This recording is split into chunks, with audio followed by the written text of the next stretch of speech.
최근에 그 유명 스타일리스트 한혜연 씨가 뒷광고 논란을 일으켰는데요. 그거에 관해서 우리 박은지 기자가 취재를 했다고 하니 우리 시청자들한테 좀 들려줄 수 있을까요?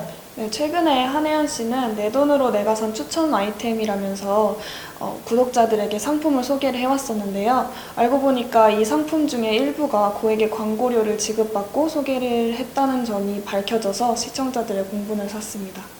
국내 유명 스타일리스트가 자비로 상품을 사고 이를 추천을 하다 보니까 해당 브랜드는 좋은 이미지를 얻을 수 있었습니다. 사회적으로 영향력 있는 유명인사가 걸친 옷이나 바른 화장품이 사람들에게 좋은 광고 효과를 보는 것은 이전에도 있어왔던 일인데요. 문제는 한혜연 씨가 브랜드 회사로부터 광고료를 지급받았음에도 마치 본인이 산 것처럼 제품을 소개해서 시청자들을 기만했다는 점입니다. 이번 일로 한혜연 씨는 해당 유튜브에 사과 영상을 올리고 활동을 중단한 상태입니다. 네. 그런데 한혜연 씨는 이번 논란으로 좀 잠잠해지는가 싶더니 이제는 또 다른 유튜버들이 또 이러한 일로 여론의 문매를 맞았는데요. 어떤 과정이 있었는지 또 부연 설명 부탁드립니다. 네, 이제 유튜버들은 뒤에서 암암리에 이런 뒷광고들이 일어나고 있다는 것을 이미 알고 있었는데요.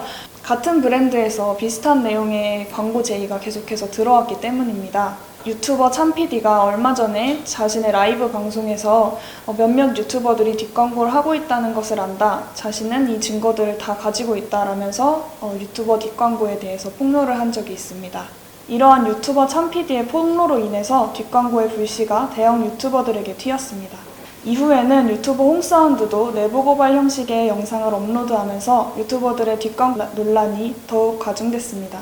그럼 이런 유튜버의 뒷광고에 대한 우리나라의 어떤 법적 그 처벌이 있는 건가요? 방송의 경우에는 방송법의 제한을 받아서 PPL을 규제하고 있는데 유튜브의 경우에는 방송 범위에 포함되지 않고 정보통신망법의 제한을 받고 있습니다. 그런데 이 정보통신망법에서 광고 노출에 대한 특별한 제한이 없어왔기 때문에 법적으로는 지금 처벌이 불가능한 상태입니다. 그렇군요.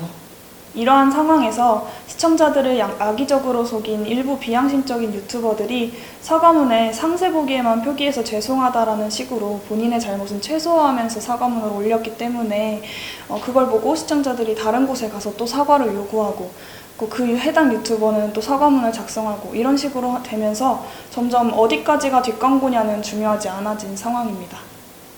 그렇다면 뒷광고를 하지 않았는데도 오해를 받는 또 몇몇 유튜버들도 생겨날 수 있는 상황이겠네요.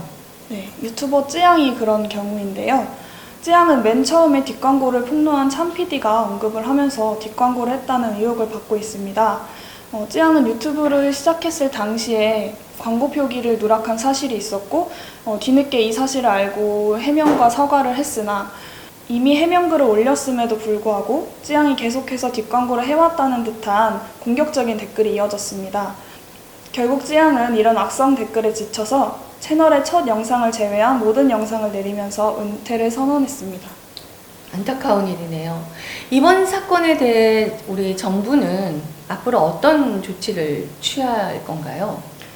네, 공정거래위원회가 9월 1일부터 협찬 광고를 받을 시에 의무적으로 그 사실을 표기하는 추천, 보증 등에 관한 표시, 광고 심사 지침 개정안을 시행할 것입니다. 앞으로는 SNS에 올라간 게시물이 유료 광고를 포함할 경우 이를 소비자들이 쉽게 볼 수 있는 곳에 인식 가능한 형태로 공개해야 합니다.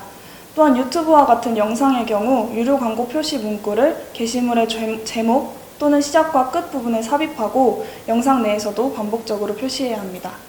이 개정안이 시행되면 유료 광고가 표시된 영상이 더욱 많아질 것으로 보이는데요. 특히 우리나라 사람들은 광고에 대해 부정적으로 생각을 해서 유료 광고 표시를 부담스러워하는 크리에이터들이 많을 것으로 생각됩니다. 하지만 광고나 협찬 자체가 나쁘다고 보기는 어렵습니다. 광고 지원비를 통해 더 퀄리티 있는 영상을 제작하기도 하고 크리에이터로 성장할 발판이 마련되기도 합니다. 앞으로는 광고를 무조건적으로 배척하기보다는 무엇이 잘못된 것인지 똑바로 직시하고 잘잘못을 가리는 법적 제도와 시청자들의 선한 감시가 필요한 때입니다. 이상 이모장 뉴스 박예경이었습니다. 박은지 기자였습니다. 수고하셨습니다.